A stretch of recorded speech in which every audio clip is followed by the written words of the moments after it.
Welcome to SL Book Club. It's me, Raina. Today we'll be reading this book.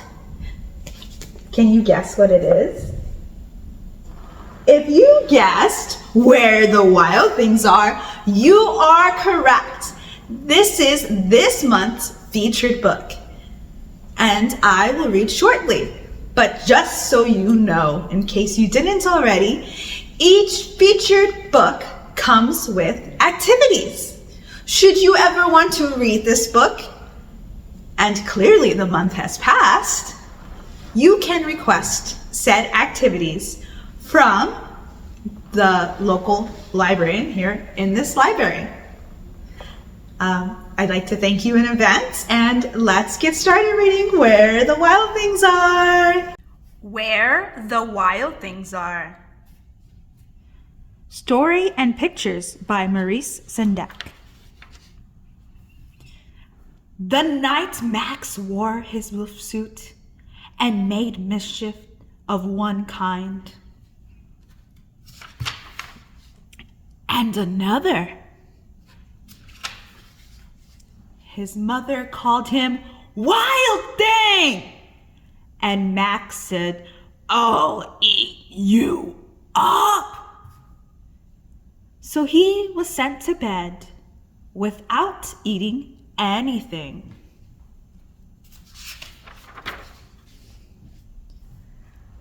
That very night, in Max's room, a forest grew and grew and grew until his ceiling hung with vines, and the walls became the world all around. And an ocean tumbled by with a private boat for Max, and he sailed off through the night and day. And in and out of weeks and almost over a year to where the wild things are.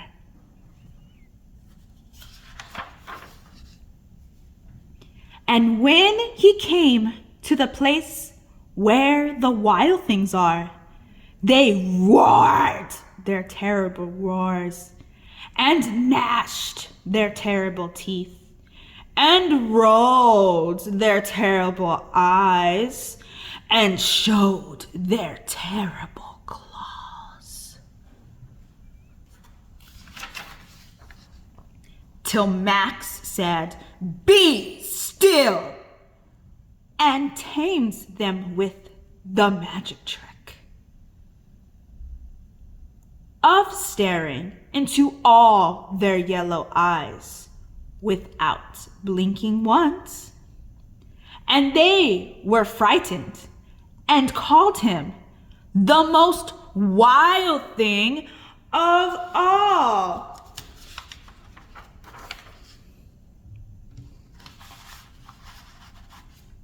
And made him king of all things.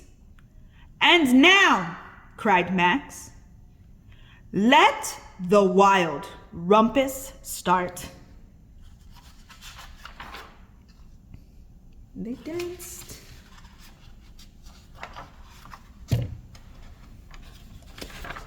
and played. Now stop, Max said, and set the wild things off to bed without their supper. And Max, the king of all wild things, was lonely and wanted to be where someone loved him best of all.